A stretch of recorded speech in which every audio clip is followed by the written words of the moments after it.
Hey there on YouTube. Welcome to the set of the NFL Matchup Show here at NFL Films in beautiful downtown Mount Laurel, New Jersey. Indeed. Let's give everybody a little bit of a preview on the Philadelphia Eagles, your Philadelphia Eagles, your Philadelphia Eagles at the New York Giants. And I want to start with you, Greg Cosell. I mean, you've studied this Eagles passing game inside and out for years. So what are you seeing right now on tape with regards to Jalen Hurts and how he's throwing the football?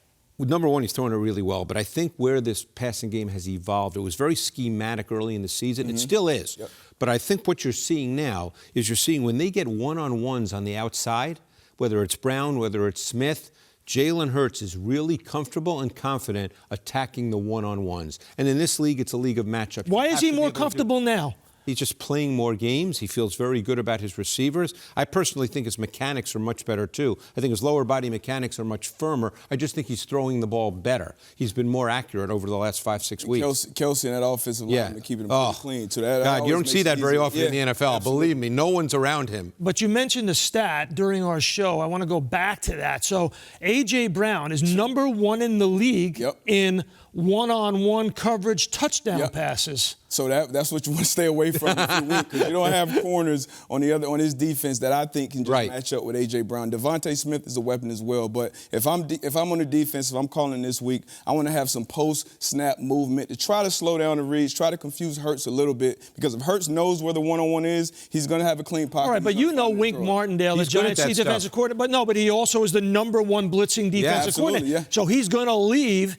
his secondary on an island out there exposed in a lot of these plays. Hey, so they better get home. And as you talked about, you're going to talk about in the show, that offensive line, Lane Johnson, Jason Kelsey, they do a great job. So if you do expose that back end, you better be ready, because Jalen Hurts just threw for, 380 last week? Last three games, Saquon Barkley, sort of like in Derrick Henry mode, right? Slowed down quite a bit. What's going on? Yeah, Barkley's an interesting guy to watch on tape. He's a really explosive back and can break one at any time.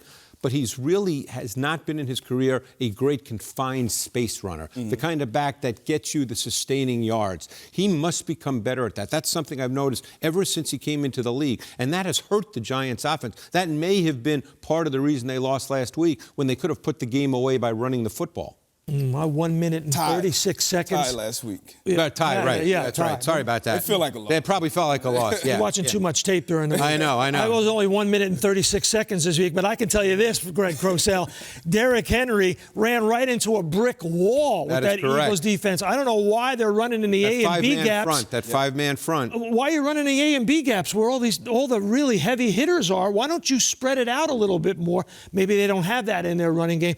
If Saquon Barkley is going to get going in this game, you want to see tosses and pitches and counters and a lot of reverses. A little pin pull.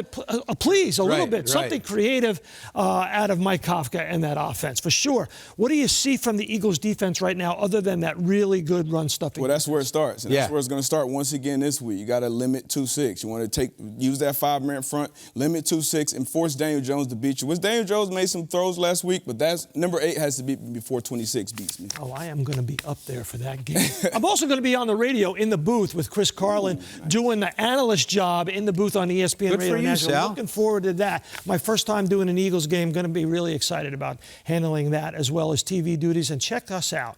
Here we are all over television, all over social media, on demand. And, of course, you're watching us right here on YouTube. That's Greg Cosell. That's Darius Butler.